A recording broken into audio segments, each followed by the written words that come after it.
seems like it would be a good thing to do as we are stepping now into the April Mystic Society Salon. And I am excited to welcome Sarah Love back. So it turns out you were the first repeat salon guest that we have had. And you and Anne Heyman were with us last year talking about creativity and sacred spaces. And Sarah and I have continued our dance and our weavings deeper and deeper into the heart of the Nautilus of magic together. And it felt really natural and exciting to bring this conversation around full circle and to take our sacred spaces discussion a little bit deeper, a little further than we did last year. So the first thing I want to do is to bring our minds together. But I also, let me see if I can help with the muting here. Hang on one second. There we go. I think our love has joined us here. Hey, Miss Sherry, I can't mute you for some reason.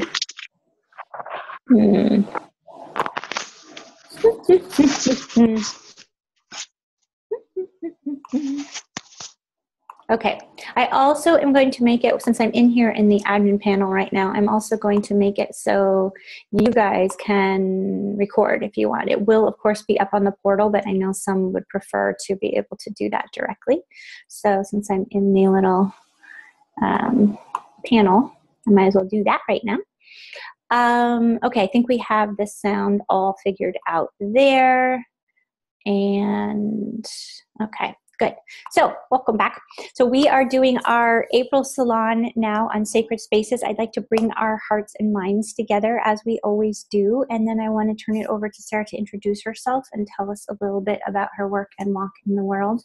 And then, as I said, we're going to dive into a conversation about sacred spaces and how they relate to magic and your life and your business. We're going to take it a little deeper than we went last year with this conversation. Okay? So first things we want to do are close our eyes, come into your breath, take a little peek at your roots and see how they're doing down there.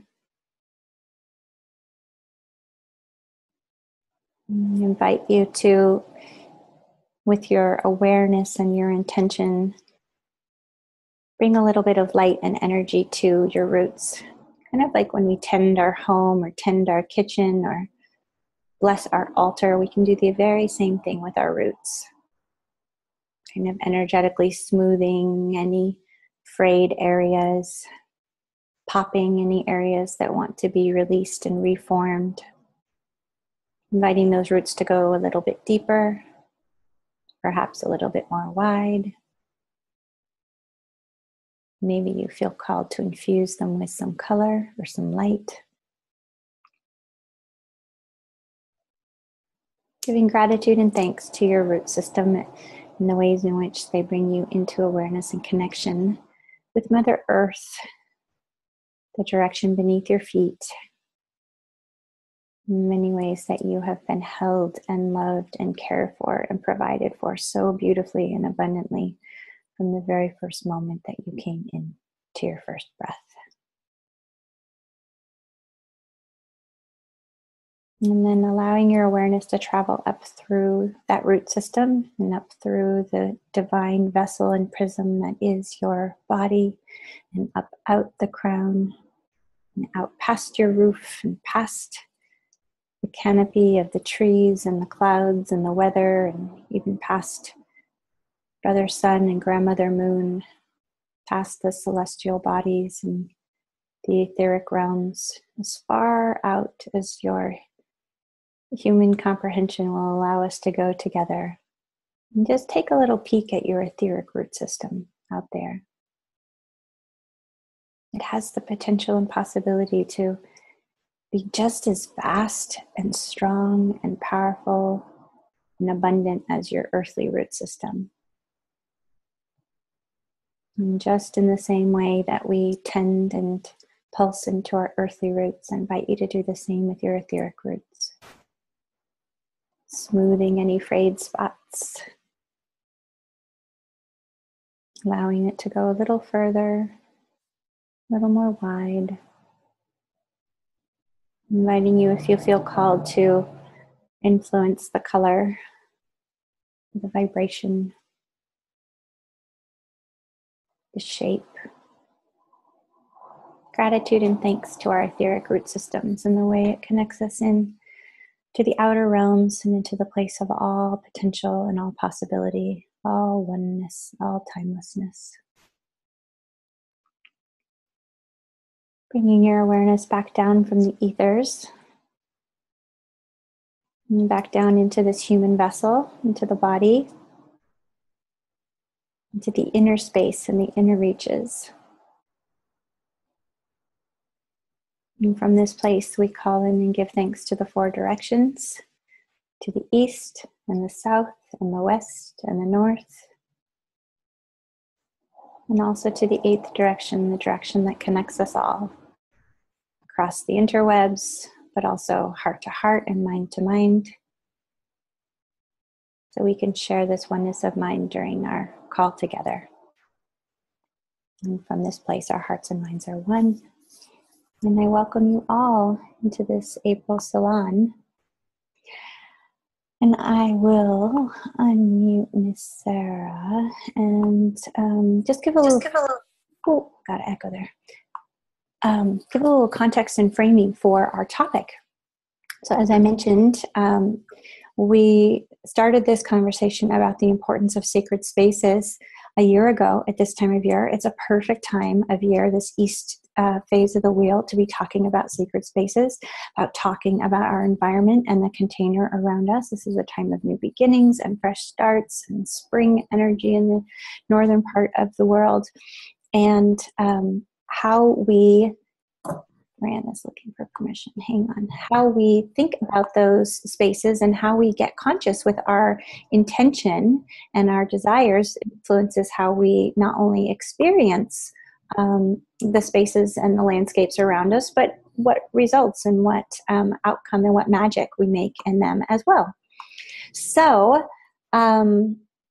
with that, I want to turn it over to Sarah to introduce herself with a really warm welcome from all of us here in the Mystic Society. And thank you for joining us again. I'm so grateful.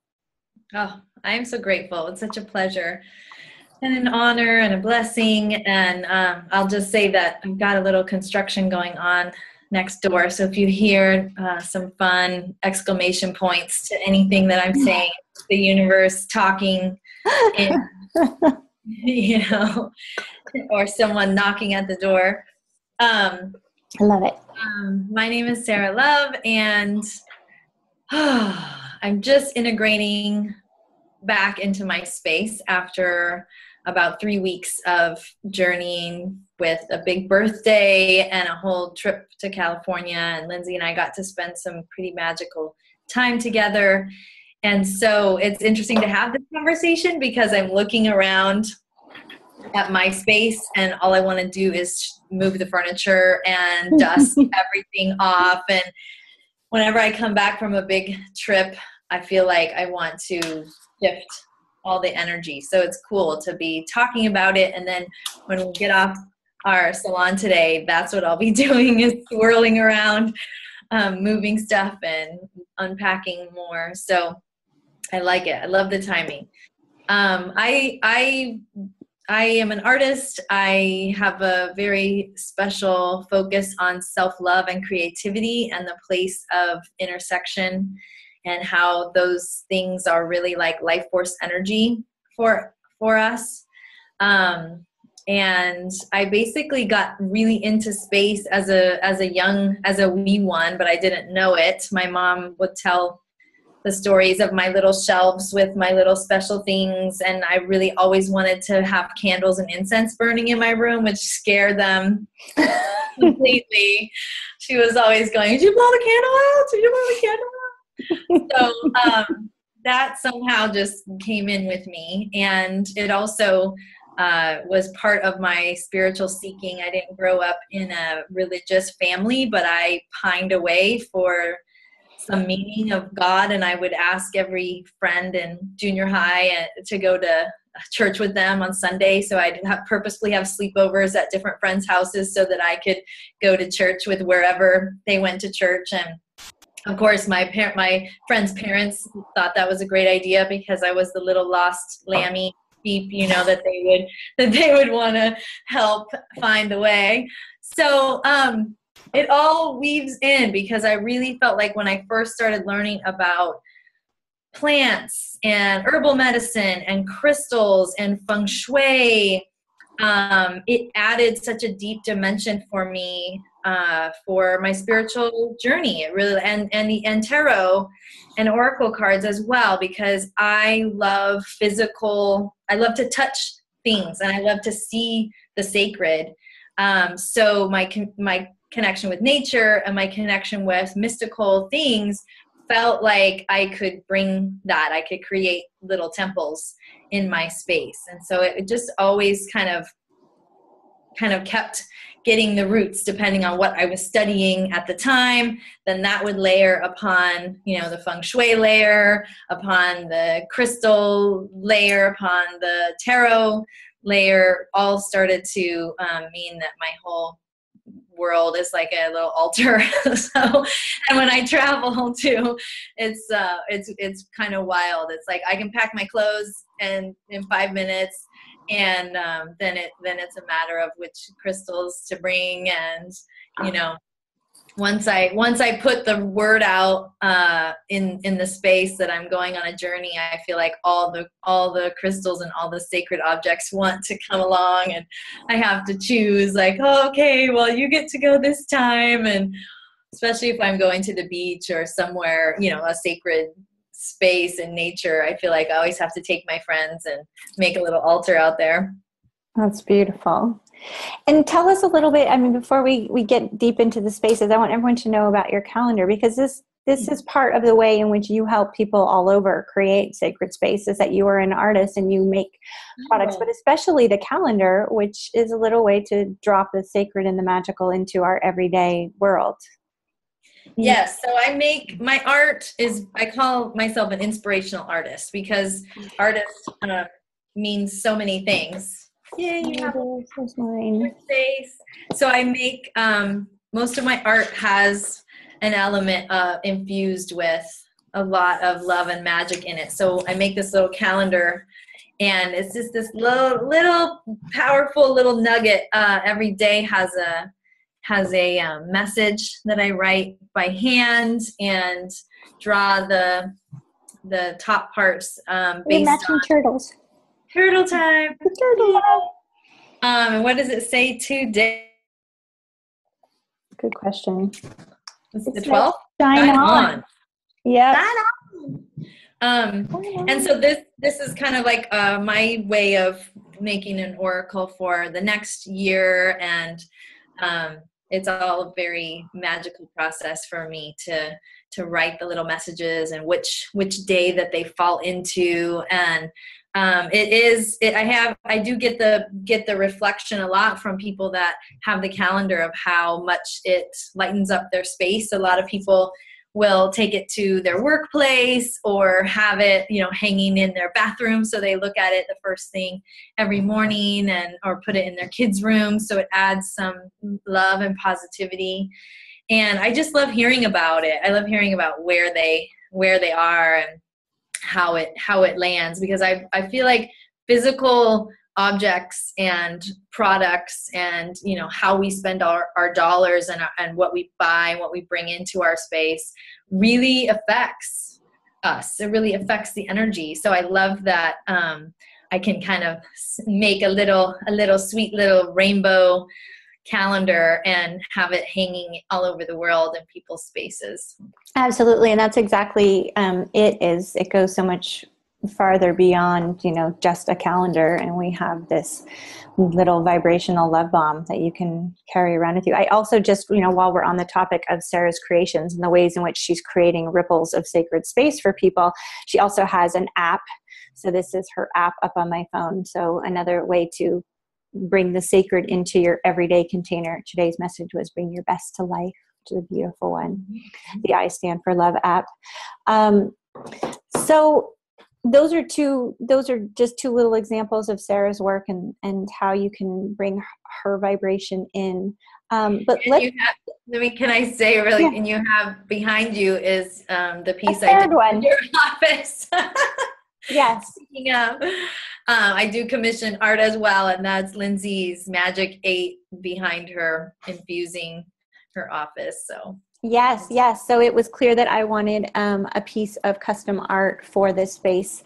And so what you see behind you is also part of Sarah's channeled process. I didn't say I want an 8 and it should have hummingbirds and owls on it. That was completely her intuitive channeled process, and it's so, of course, aligned and so beautifully not only mirrors my world, but becomes a prism of the facets of my business and my life and my whole wheel. So I definitely consider that painting a prism of my life wheel and my right livelihood for sure. So that's a trip. We have a little trifecta of Sarah's art here in the Mystic headquarters today.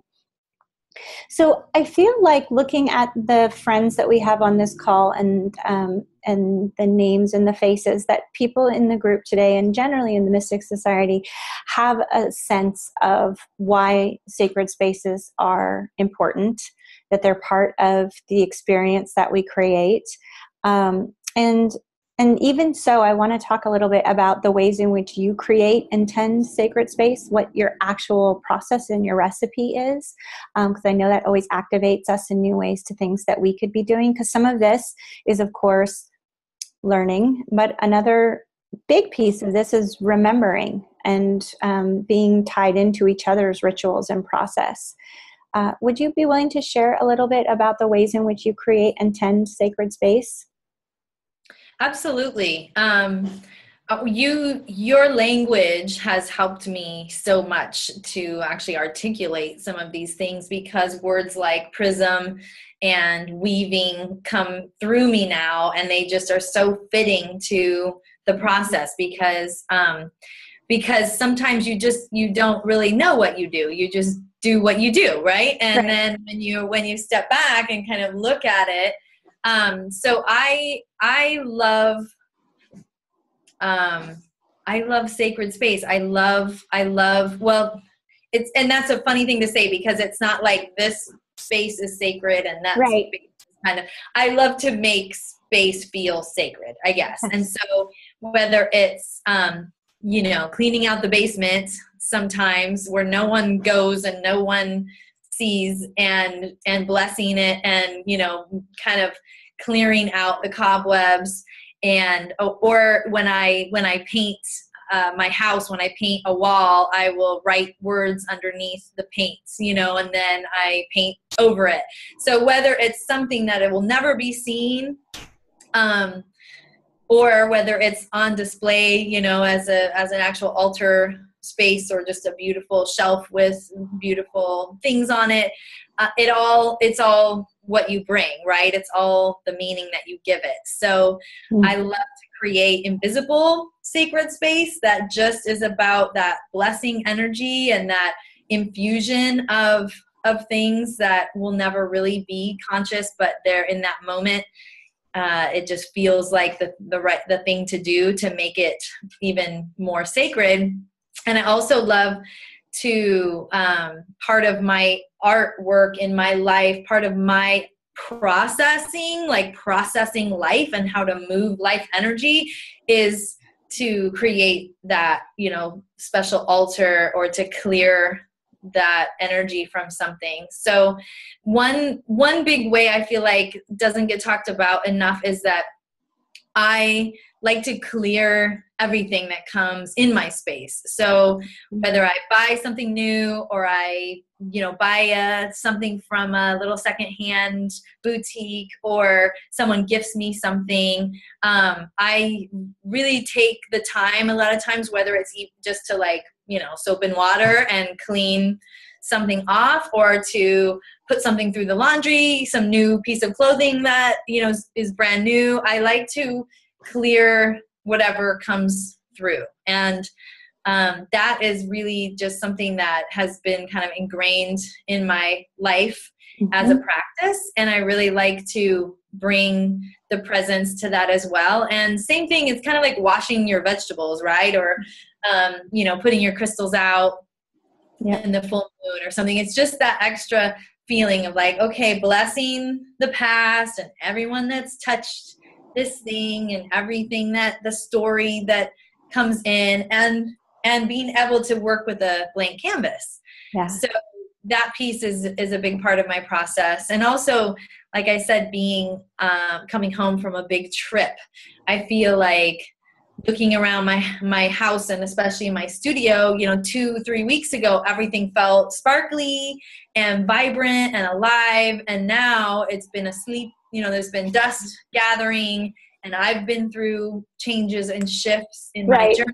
That's the big one. Yeah. And so when I'm looking around, I'm going, the dust, it's kind of, flatline energy, and it still looks like beautiful. If you walked in, it's still just a beautiful little altar of magical things. But for me, it's that feeling of the reflection of how you feel, how I feel today, and how I want to clear, dust, clean, and then move those little sacred things around in a new way. And so when I walk in tomorrow morning, it's going to be like, oh, right, things are different now. Things feel different now. I have a new space to collect my intentions.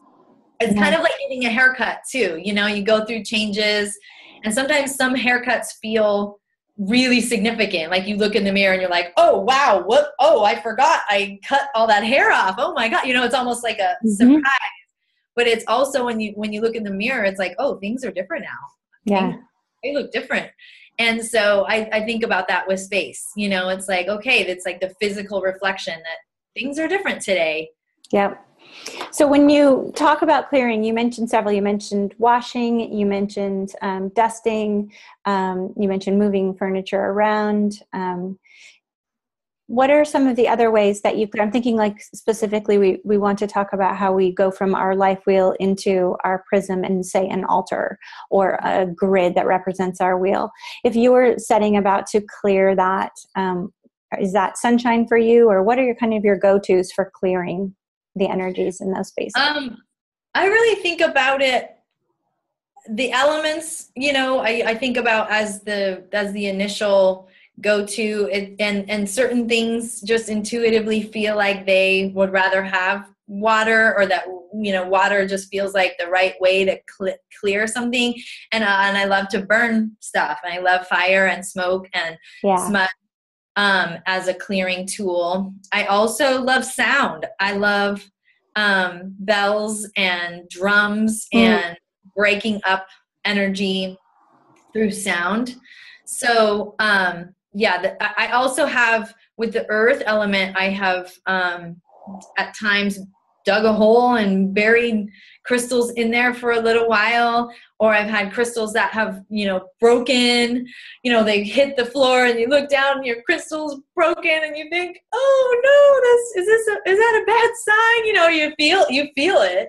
And so I've also done little clearing ceremonies where I just give them back to the earth. I also use salt as a clearing tool a lot too, when my house feels like I don't really want to do a big, hours and hours of clearing, but I'll sprinkle the doorway with salt, or I'll put crystals in salt to just clear them out and give them a little boost.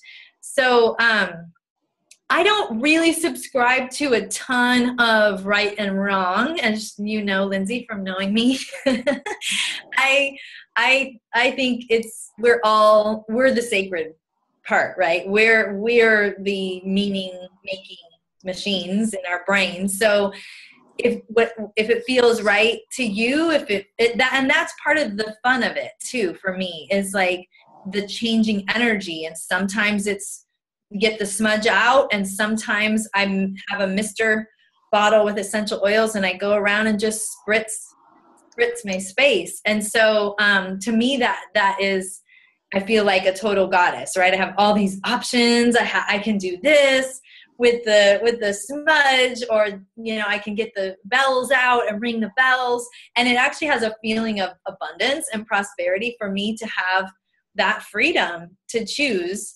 And there definitely is certain, I will preface that with saying that there are certain crystals that, the mineral compound doesn't like water. So that's things to learn about, and there's books and stuff, but I really love giving that permission to have it be intuitive. And, there's so many books on feng shui too. I use the bagua a lot in feng shui to build my altars and where my altars are. I use it in my art as well too. If I lay out the bagua on my, my vision board collage, and I put the different pictures in the resonating areas. So for those of us who aren't familiar with that intersection of feng shui and sacred space and the bagua and the way in which you use that, could you give us a little primer? Sure. The bagua is a map, I guess, a chart that has been, I don't know, thousands of years in the feng shui teachings of what areas of your home are specific to what areas of life. So there's, your prosperity area, your relationship area, your health area, and it all lays out depending on where your front door is. So that's how you can look at that. And again, for me, I just love physical things. So when I was taught the bagua, it was just something for my brain to do, right? I mean, you can put things anywhere, but sometimes when you have that prism where it's like, ooh, this is ancient teaching and my prosperity corner is over here. So I'm going to build my prosperity altar in that space. It just gives that extra layer of significance and maybe some ancient, blessing on the power of your intentions. And so there's many feng shui experts out there. And of course, you can check out. How did Hawksperch do? Held up to the feng shui that I'm not aware of. Well, that's the other great thing too. When you aren't aware of the rules of things, it's I think it can be even just as powerful and organic to set your space up depending on how you feel and how it makes you feel. Hawksperch is amazing. It's amazing at the level of intention that you've built it and you've created it, and that your children's energy and the art and the colors. I love being there, and it was so beautiful with the spring, the green, and all the trees are blooming. It was just amazing. So no worries. Well, I want to come back to prosperity altar and prosperity spaces specifically. Because I had my own, you gave me some guidance around that corner of the house for me, for sure. But before we do that, I know Selena mentioned the frequency and the cycles that she, clears out her space and moves things around. And I know that a permission granting, no rules kind of mystic. But how are you accessing that intuition, and what are your cues and signs for when something wants to be cleansed and cleared? You definitely, mentioned coming back from a trip, you can sense it wants to be reinvigorated. Is that something that you use the moons to guide you? Like you just kind of do that on a rhythmic cycle, or is it all intuitive based? And how, for someone leaning into it for the first time, would you advise them to find their own rhythms? I love the moons as a guide, the moon cycles and the greater wheel of the year, the seasons, the equinoxes and the solstices definitely mark times where the outer world is changing, and we see it with our eyes and we feel it, and it's getting warmer, it's getting cooler, things are bursting out of the ground, or things are dying off. I love to do it creates a little ritual. I feel like it can be all together as one thing. Creating a fresh altar for the spring equinox is like scheduling some time to do a ritual. That's the ritual, is like clearing the table, right, picking out new things, putting a bowl of fresh something on there to represent the season. And then the moon cycles, the new moon, I like to clear and clean and set new intentions. The full moon, I like to burn and celebrate and, kind of give up those intentions up to spirit. And so that I feel like it's so ancient in all of us. You know, even if you live in the city where you don't see the moon, there's ways to have a calendar or something that lets you know when things are happening. And if you're looking for it, and if you're going out at night to see it, you can probably see things, you know, when you're looking for them. So Absolutely. For me, that creates that rhythm, that creates that regular practice, the practice part of it. But also it's like, you know, we've all had parties where you clean before people come over and you clean after they leave, you know? And so there's that part of that can be creating sacred space for a gathering, or be creating sacred space for a really hard conversation that needs to be had. And right. So, you know, you kind of put the intentions into the space, and then after the conversation has been had, maybe clearing that energy and blessing that energy as well. So I think there's life events that are very specific, and then there's the wheel that is always there for us, that we have in our DNA from the beginning of time, that once you start tuning into it, it's just like you said, that remembering is so present. So yeah. I liked all of those layers on how to. Yeah. So I just want to bring everyone's attention to a couple of things as we're talking through. So when we've talked in prior salons about what is magic, we've said, well, you know, there are those in the school of thought that the intention is everything with magic. And there are others who think that the container is everything. And I think increasingly where I'm landing is it's the intersection of three primary things. It's the container, the intention, and what you do with it. So that's the creativity, and that's the action that you take. And so as we're talking about sacred spaces, be listening for how Sarah and her experience embody each of those things in very interesting ways. That creating the container and understanding the physical locations and space of things, and that feng shui background has a lot to do with what does it look like in form as a container. The intention has a lot to do with the mindset behind it, the sensitivity and intuition of what the goal is, or what the desired outcome, or what the purpose for that container is. And then that creativity piece, well, now what are you going to do with it?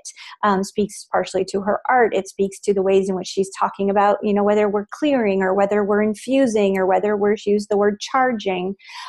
So I just want you to think of those three things as we continue on through this discussion. The other one I want to say is that Sarah has now given several examples where she's moved through kind of a life cycle, where at first there's an awareness, you know, it's my house I'm coming back to, or it's my altar that I'm creating. And she spoke then to the step of, you know, I'm going to want to create a clear slate. I think you said a blank canvas, also her artistic context and metaphor. And then create whatever it is that wants to be that, whether that's rearranging or placing. And now we're kind of at that place of, and what do you do then? What is the intention that wants to be infused, and how do we do that? So that's what I was hoping you could talk about a little next, is what does that look like to either infuse or charge or bring the intention into a sacred space, and how do you go about doing that? That was a great question.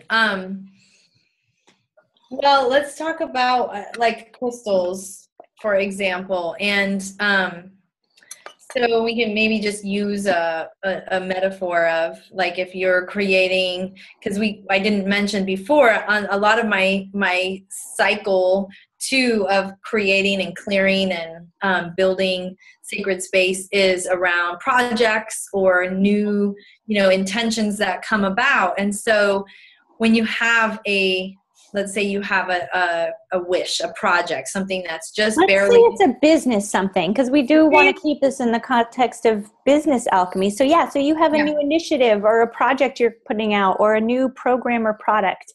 And we often are so focused on what needs to happen technically in the website or with our list. And so what would it look like to create a sacred space for that?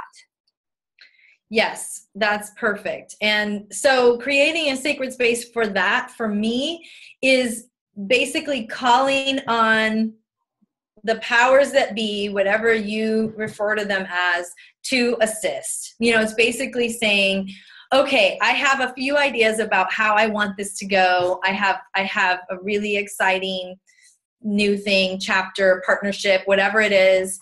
And I would like whatever universal goodness that can come through and assist and open doors or bring through, the actual content or remove the technical obstacles or whatever it is.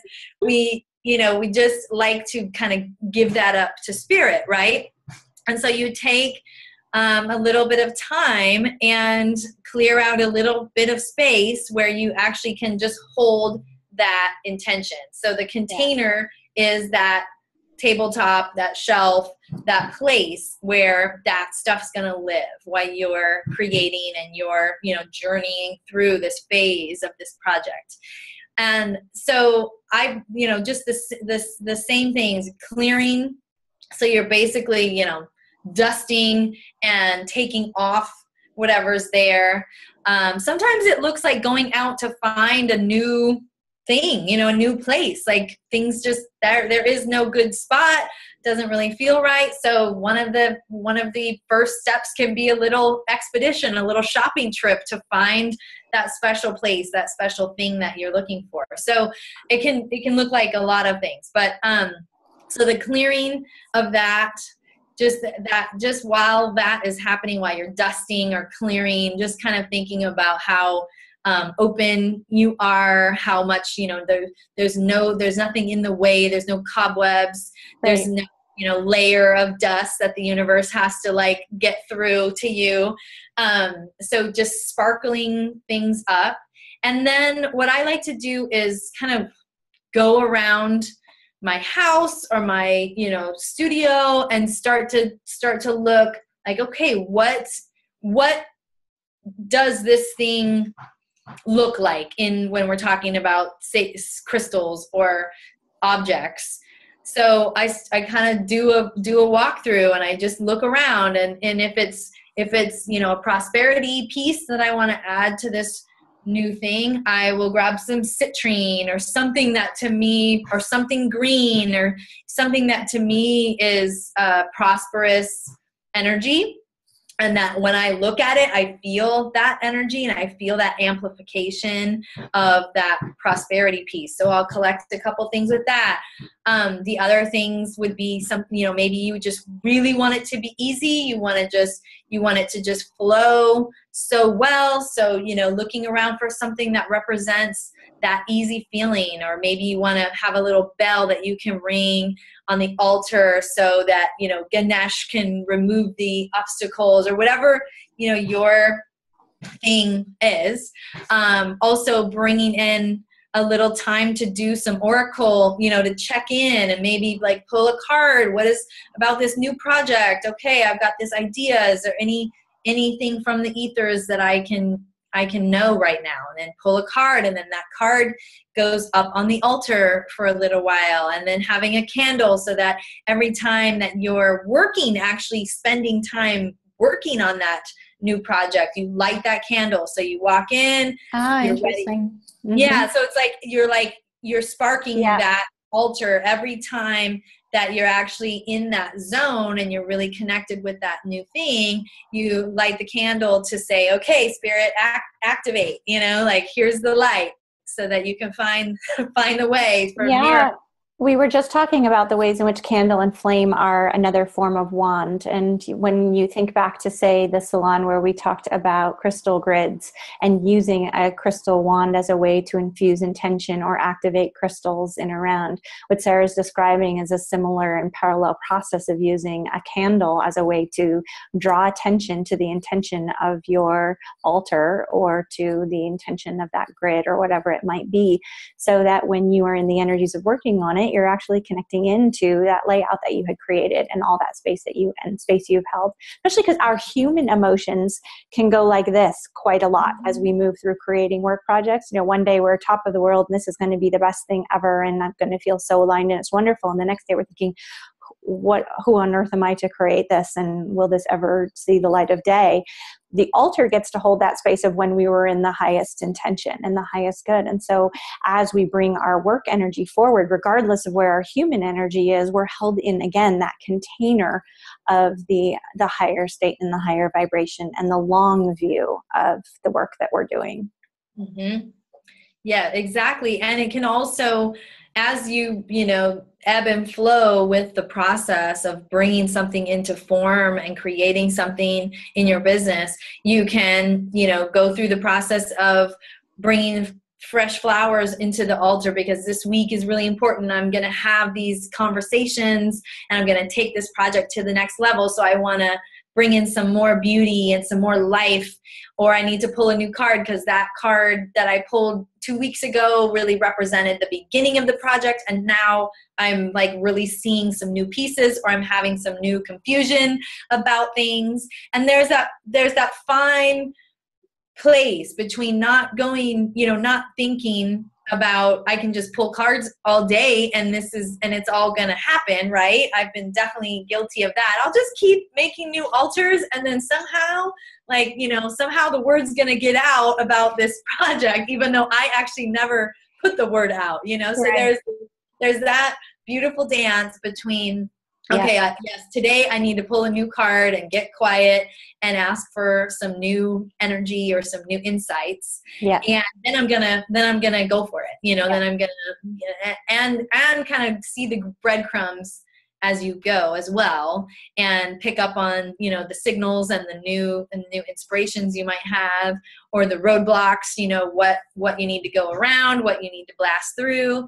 And so having that sacred space for me is bringing the sacred into things that I think of as work. Yeah. Every time that we've manifested or bought a house or looked for a home, I always build an altar at the old home for the new home. So it's just also that kind of, and it's great to write, put your intentions in writing, slip those under the candle, add the different layers of when you light that candle, then your words are even like turning on the light. Sometimes I just have an actual lamp that I just turn on when I go into my studio. The light goes on and it's like, okay, there's that. And when I turn on the light, I'm thinking about, adding more illumination to the process. And so it doesn't have to be the actual sacred tools. It could just be the things that we do all day. I try to do it a lot with food, too, like how do we plate things, or how do you, when you're stirring the pot, thinking about your health and nourishment and, some little bit of magic in there. And so it can be just doing everything you already do. It can be, in the shower, like, okay, I normally just do my process, but today I'm going to think about cleansing away the stuff that I don't need anymore, and coming out of the shower fresh and new for a new day. And so that's where the intentions, I feel like, can really make it a lot less effort. It doesn't have to be, this altar and that altar and this thing and that thing and have more things. It can really just be how you set it up, Yeah. And the sacred in all things, just like Sarah's describing, in the shower, in the glass of water that you pour for yourself.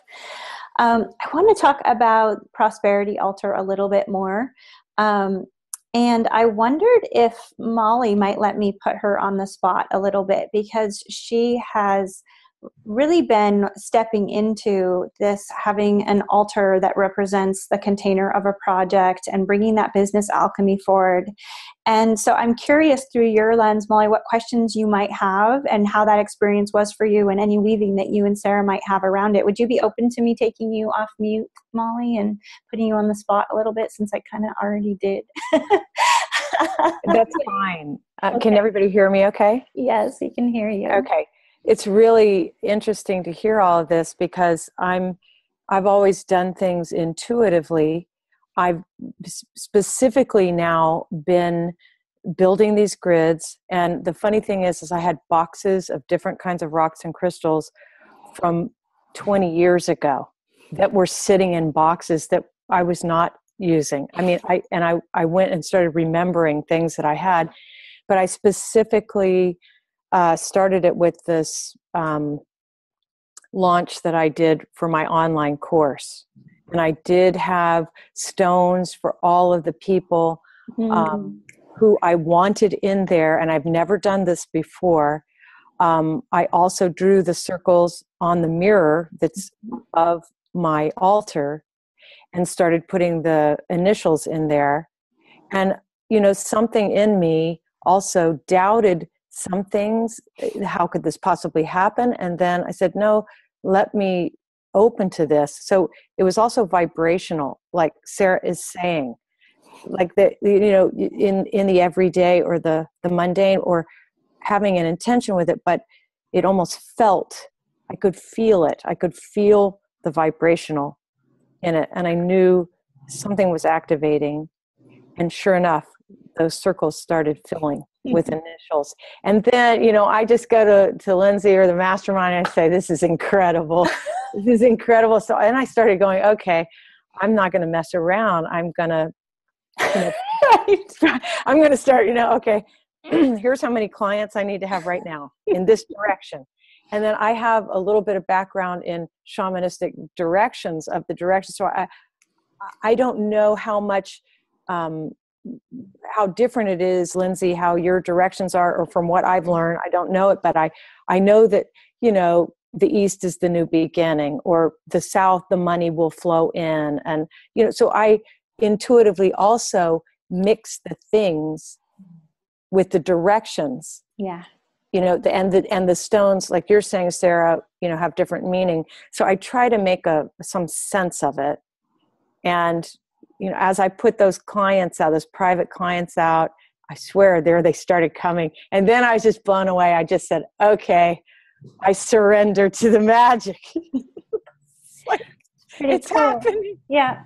So you just described that triangle perfectly too. So you created the container and you set the intention, and then you took the action step, which interestingly used several words. I allowed, I surrendered was part of actually your action, was turning it over to spirit. Of course, you were also still, chopping wood, carrying water. You were getting your course out and you were sharing your Instagram posts or whatever it was. But the mind blown feeling comes when you start to really see the results.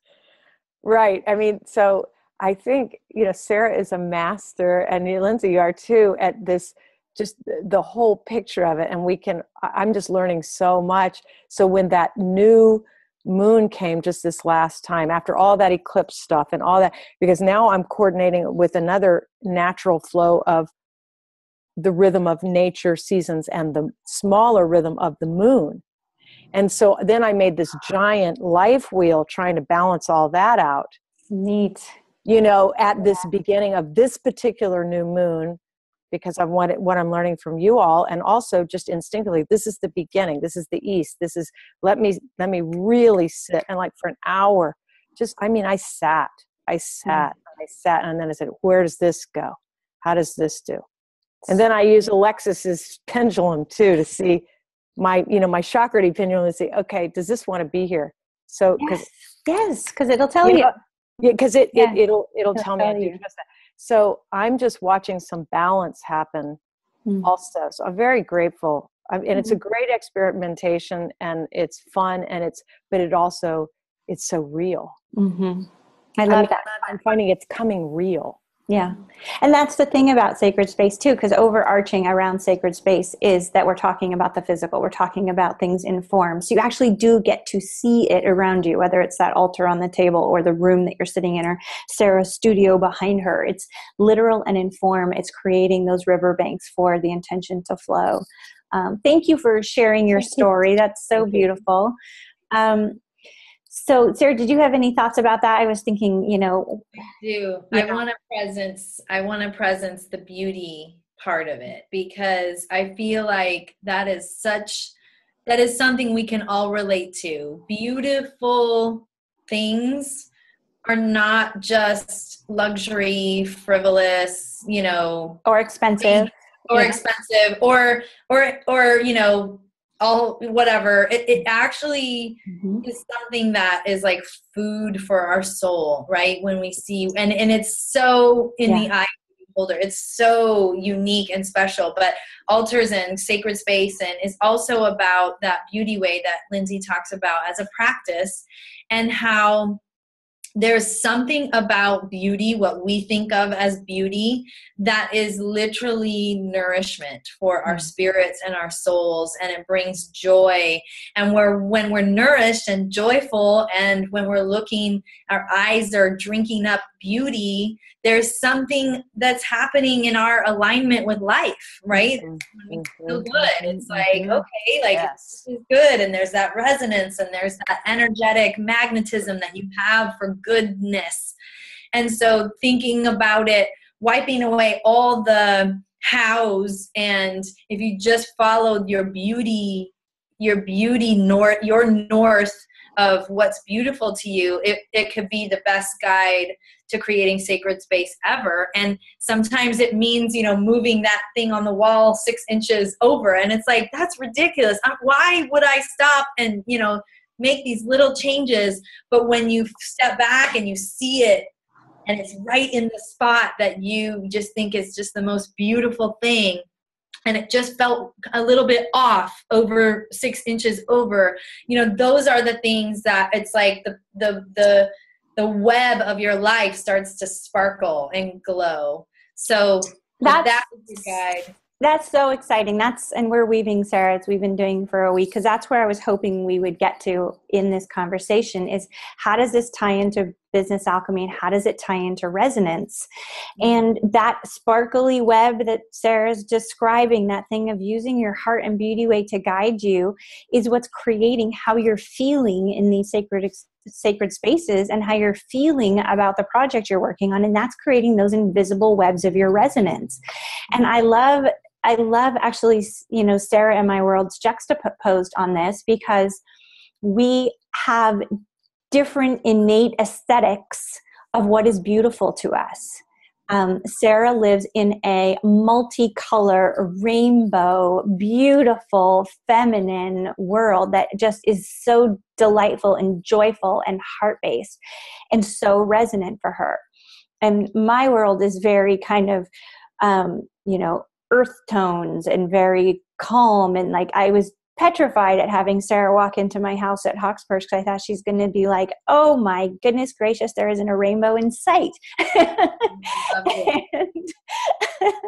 And yet another interesting thing that happened as people came into my space was, I think they were looking for, where do I live on brand and what is different than what they see? And people were really surprised to see that everything that you see out there is very much a prism of what I'm living in here, from the socks that I put on my feet, to the way I've built the grid around my bed, to the house around that and the property around that.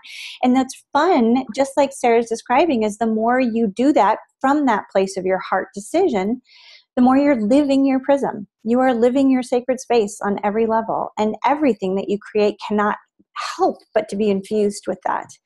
So that brings me to, and we just have a couple minutes here, but it brings me to the tricky part of sacred space, which is knowing how to say no, and knowing what to curate, and knowing what to let go of. Would you be willing to give a couple of minutes of your time, Sarah, to talking about that piece?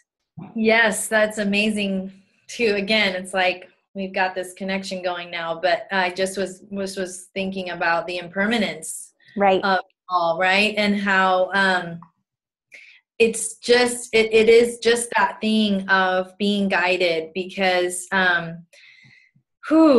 there's so much to say about our culture and holding on so tightly to things, and our attachment to things and beautiful things, or things that have been passed down, or things that were created long time ago that still hold special memories. And so I really love the rituals around letting things go. I have done a lot of work in my life to free myself up, and big moves to other countries, where selling, everything I own and starting over and stuff like that. So there is a very sentimental part of me. Like, I have every little teeny shell and feather and stick, and I can tell you where it came from and who gave it to me. And oh my gosh, for on, and every little birthday card that anybody, is all stacked away somewhere. So someday I'll go back and read them again, but there's also something to be said that just absorbing that magic and knowing that that's enough and letting it go, whether it's, the natural things back into the natural world. I have done pilgrimages. Quick story. I had a rock from Sedona, from the airport vortex, and I went through a major healing there. 15 years ago, I lived in the area, and I asked permission, and I took this rock, and about a year and a half ago, I was going back through there, and it was clear to me that I needed to take that rock back to that place and put it back. And it felt perfect and amazing and beautiful and right on time. But probably 5 years ago, before that time, I would have been like, oh, no, this is my thing and I'm keeping it forever. And this is really special. And it reminds me of this time. And this is my special rock, right? So there's also that part of the listening. It's kind of like a muscle. It gets easier the more that we do it. We build the muscle of that thing is ready to go, and it's my job to dig a hole and put it in the ground, or let's have a fire on this full moon and throw those intentions that I wrote for that thing, and I put it on my altar, and it was so wonderful, and now I'm going to burn it and transform it into ash and send those prayers up to the heavens. Yep. So, and we know there's a time where things that dried wreath is just the most special thing, and then there's a time where it just looks dead and done and cobwebs all over it, but it's not that makes it that much easier to let it go. I mean, some things we could have a whole conversation about, the challenge of where to put things, right? I mean, some things you don't want to just drive to the Goodwill and drop it off. I mean, there's like a lot of magic in there. And so I like to pass things on. If someone comes into my space and there's that magic moment where it's like, ooh, this is edgy, but this person really, really loves this thing and I love it too, but it would make my heart feel so good to pass this thing on and watch it go out into the world. And there's also the time of just, the forest fire. I feel like sometimes if we don't do the clearing, then things will be cleared for us. I don't know if that resonates, but I've definitely see all of us going, oh yeah, we can. I've definitely lost that favorite thing of mine somewhere in the world because I might have been holding on to it too tightly. And so, it's part of the magic. It's definitely part of the magic. I think that it's a big, wonderful thing when we can just open ourselves up and say that is done, and I release that in whatever way. And like I've said a few times, I love to burn stuff, so having fires is one of my favorite ways, but also passing things on, or putting things outside. Like a lot of times that I'll move stuff from the altar and I'll make a little garden altar, and I don't know where it's going to happen, if it's ever going to come back in, but it's a special little fairy altar now. And so there's a million ways to let things be done and find their way to the next life. But it also is a very intuitive, guided thing for ourselves. We can probably all agree that there's, out of all the things you've ever, cleaned out your closet or done some clearing, there's rarely anything that you go, darn, I wish I had, once in a while there's a thing that you think about. Yeah. But most of the time it just feels good. It just feels like, oh my God, I can breathe. I feel so great. I mean, I have some teachers that will just leave a blank altar, they'll just clear and they won't put anything back on it for a while. And it's kind of like, okay, universe, I made space. For magic. Yeah. Absolutely. It's like leaving a blank spoke on your wheel or a space on your wheel. I love that. Well, I know that we are at time here now, and I'm wanting to be respectful of Sarah's time and everyone else's time as well. But I want to just kind of step back through some of the key themes, because as you are looking at your own spaces and thinking about your own business alchemy, or looking around your home, or even in your sock drawer, wherever it is that you might be thinking about the metaphor of the container in your life, be thinking about some of these themes Sarah brought up. About the awareness piece. Let your awareness guide you. You know, how does it look and how does it feel to you? Thinking about clearing before you begin as well as after, clearing space for it, creating in accordance, not just with the intellectual side of the intention and purpose, but, you know, Sarah really stressed throughout the hour, creating in alignment from your heart. What feels right to you. Leon just shares, you know, beautiful piece that came through from her architectural background around this space, you know, a space held in that sacred way. When you enter, you hear the angels sing, and that might be different for everyone, or it also might be part of the collective. But if you're hearing them sing, you're creating that opportunity and that experience for others to hear them sing as well. So, of course, then we got into intentions and how to bless and all of that as well. Sarah, is there any one thing that you'd like to leave us with in parting about sacred space? If there's one thing that you could bestow or bless or wish for all of us about our sacred spaces? It's just when we call something magic, it's magic. When we call something sacred, it's sacred. And so if you call your whole life sacred space, and and that's your intention when you enter into someone else's space, to bring a little sacred love in your heart, I feel like that's the best, way that we can walk in the world, in my opinion, is just to know that we're making it all up, right? And to know that we have the power to really declare what is true. And so, so just invite you to look in your space and see the reflection that you already have created, that's your subconscious, that's your self kind of out in physical form is what your space. So if there's a part of that you're ready to change, and it is that, garage that is full of stuff you no longer need, then think of it as a sacred ritual to clear that out and create new. I love that. And it's especially important for all of you in the Mystics and on the journey to right livelihood, because you are going through rapid transformation. And so that process that Sarah just described of checking in with yourself and keeping an eye out for it, allowing for it to change, and allowing for those spaces to change because you are changing. So it's natural that external reflection would begin to shift to match you as you shift as well. So I want to just take the last minute to tell people where they can find you, Sarah. Sarah is one of our Mystic Mastermind sisters. She is also High Priestess, holding space for some of the deep, powerful, magical inner ring work that goes on in the mystic realm. But you can also find her working in co-creation with Anne Heyman. And tell us a little bit about that, and then also where it's best to find you online with I Stand for Love.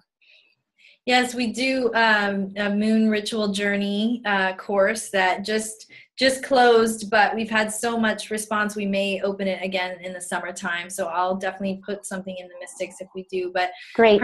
Anne and I do a lot of that moon, just kind of being in tune with the moon and doing rituals around that. And then my website is istandforlove.com.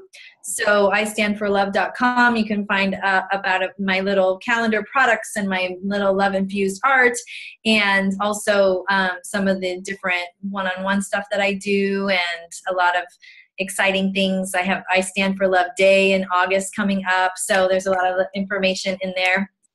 Yes. I really encourage people to get on the list there so that we can all become, smoke signals for the I Stand for Love day and message. It's a free, beautiful global event that's shifting the consciousness around why we're here, and love for sure.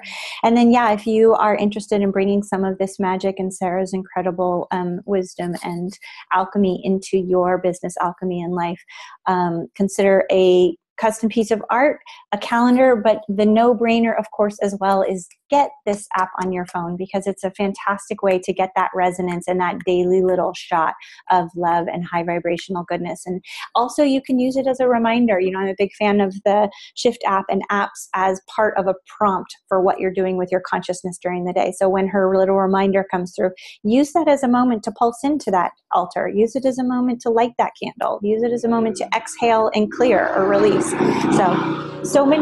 So many great tools created by Sarah here, and I'm just super grateful for your time and your love here today. And thank you for joining us. Thank you. Thank you all so much. This was so fun. So fun. And thank you guys all for joining us. And Molly, thank you for letting me put you on a little hot seat there. And to everyone watching the recording, so much love to you out in Mystic Land, and we will see you online. Separating our hearts and minds now, guys. Have a great day. Lots of love. Thank you. Thank you. Bye.